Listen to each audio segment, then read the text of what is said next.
Robert, can you tell us about the different priorities and the various roles you've had as Dean? And Yes, well, I was originally, we didn't have deans in my first incarnation. I was chairman of the business school, chairman of the business school. And this was started in 1978, and I'd become taken on as acting chairman due to Derek Waterworth having to resign due to a personal problem. And then I was elected for 3 years after that. And I think we had two priorities at that time. One was to establish ourselves more firmly in the university and gain credibility in the university. So a lot of my time I saw as inwardly focused and networking around the university.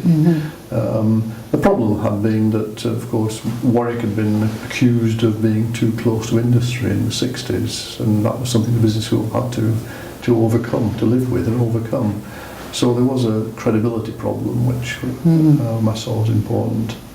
The other thing was that we had established a number of programmes right in the late 60s, really, undergraduate and specialist masters and MBA, although it wasn't called an MBA then. And these were struggling to recruit in the early 70s because Warwick as a university didn't have a very good name. And so we were trying to, our main focus on programmes was to improve the recruitment and the quality of those programmes, which we did. We did actually launch an accounting and finance undergraduate programme during the 70s to add on to the other programme. But we saw us improving the quality and the size of those programmes, and we did it quite successfully, I think, so that by the early 80s, that when I was involved as chairman, I think we were beginning to feel rather more comfortable about ourselves, although it was nearly all at that time UK students. We hadn't moved into the overseas market. We did that in the early 80s. We started moving into the overseas market. Okay, and in the second time, 89 to 2000? 89 to 2000, well, I became dean then because the previous dean stood down, and for the first time we agreed to seek a dean externally. Although we didn't write internal candidates, and I said I wasn't going to stand, but I would be willing to be dean until we got a new one, and I ended up being dean for the best part of 2 years. I think at that time we'd already looking much more internationally, and one of the things we did during that period, one of our priorities was to get triple accreditation from AMBER, EQUIS and AACSB, and we were the first school in the country to achieve that, and that was achieved during that period. We'd been accredited by AMBER for some time, but Bob Gallagher had started off the AACSB route, and we got credited by them, and Howard Thomas was actually on the panel. The next dean was actually on the panel, and then EQUIS then came onto the scene, and we went for EQUIS as well, and we, as I say, we got the first to get triple accreditation in the UK.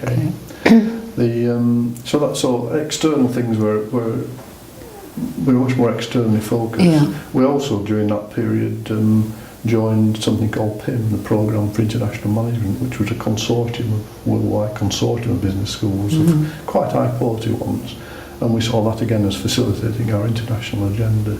So I think our priorities at that time were much more international, and that carried on when Howard became dean, and I had an international remit under Howard, and we had a proposition at one time to go to have a business school in Dubai, which in principle we'd agreed we would do, but in fact the financial backers fell out, so it fell through.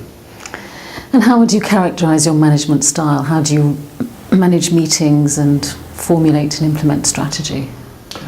I think my style is fairly participative, I think. I mean, whether that's to a fault, I'm not sure. Although I'm quite willing to take on hard issues as well, but I felt it important to have people participating in whatever we're going to do. So as far as meetings go, I was always very keen that if you chair a meeting, that at the end of the meeting you know precisely what you've agreed, and you've either made decisions on specific things which you're going to carry out, or you have got some further follow-up actions to do before you can make a decision. So I think I always thought it very important to come out to end the meeting having a very clear remit as to how we move forward. So any particular incidents you recall? Well, I suppose one of the key decisions during my 2 years as Dean was a proposal for an MPA. John Bennington was very keen to have an MPA, and he was very well networked in the public sector. It was controversial because, for one thing, people saw public and private sectors coming closer together, and the feeling that the MBA was the correct programme even for public sector people. And we did have numbers of public sector people on the MBA.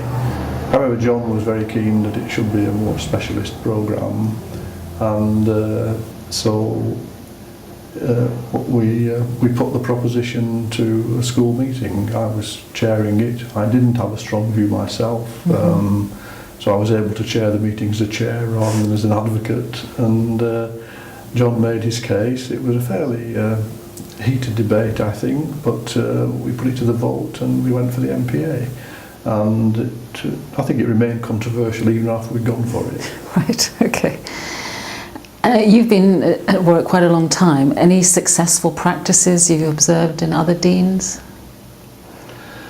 I think, and this goes probably for Vice-Chancellors as well, I think it's important for, I think the most successful ones have had a good, clear vision of where they want to get to, and it's often been a shared vision. Right. But then having a specific strategic agenda to back it up, rather than just having a vision and hoping it'd work out. And I think the best people are able to combine the two, the vision and the strategic agenda.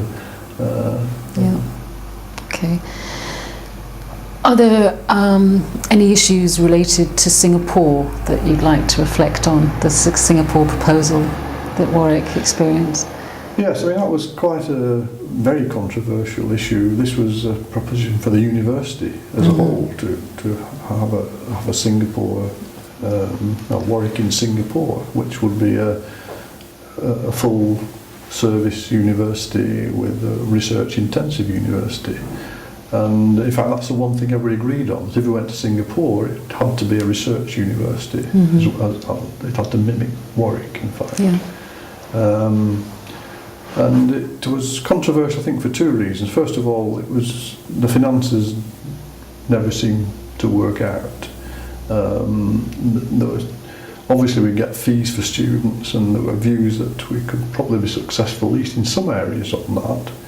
But there was a big issue as to how we could really fund science in Singapore without a lot of government support, which didn't really seem to be forthcoming. So people were not very supportive from a financial point of view.